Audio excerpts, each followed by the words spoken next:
Hi, my name is Xiang Yao. In this documentary, I would like to talk about Russian geopolitics. Russia has an affirmative international policy, and it is important for us to understand why Russia takes its position like that. Before we talk about policies, we need to know something about one man, Vladimir Putin, Russia's president.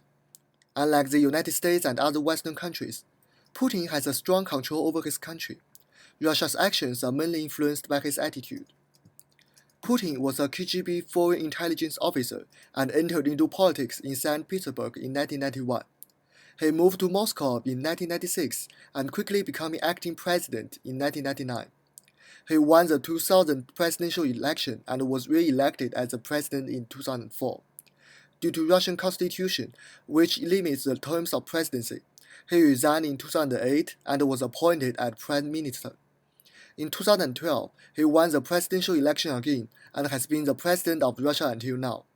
Even though Putin is often depicted as a dictator by Western countries, he has high domestic approval ratings during his career as his actions satisfy the will of most Russians.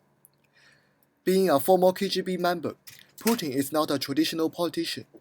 Therefore, his actions are sometimes misunderstood by Western countries, increasing the conflicts between them.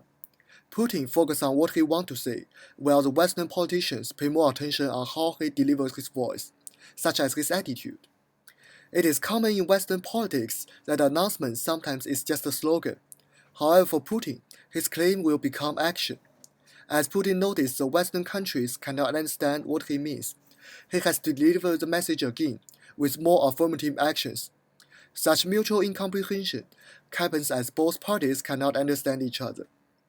What is the message the Western world is missing? The answer is surprisingly straightforward. Putin wants security. It can explain most of Russia's foreign policy like the annex of Crimea. Putin wants the rest of the world, most particularly the United States, to acknowledge Russia as a sovereign country that defines and defends its own vital interests at its feet, and is not pushed around by others. The way Russia views security, however, complicates the issue. For Putin, security means no threats, but it's impossible for any country in this world to have no threats.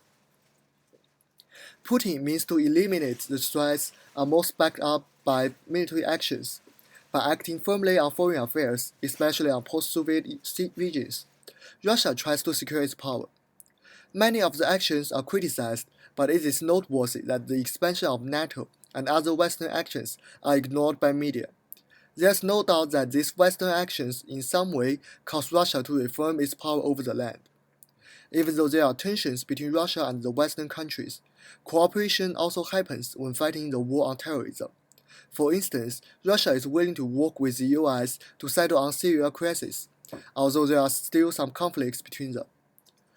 Another noteworthy policy is Putin's aim to create an alternative to the US-led world order by enlisting the support of other BRICS and the Shanghai Cooperation Organization. Among them, China is Russia's main non-Western focus. Both China and Russia feel the need to ally in order to compete with the United States, and Putin believes that alliance with China is mainly based on trust. As a strong and controversial country in the world, Russia does not have a good relationship with the Western world. There are distortion and misdepiction in both parties, and it is necessary for both to settle down this misunderstanding.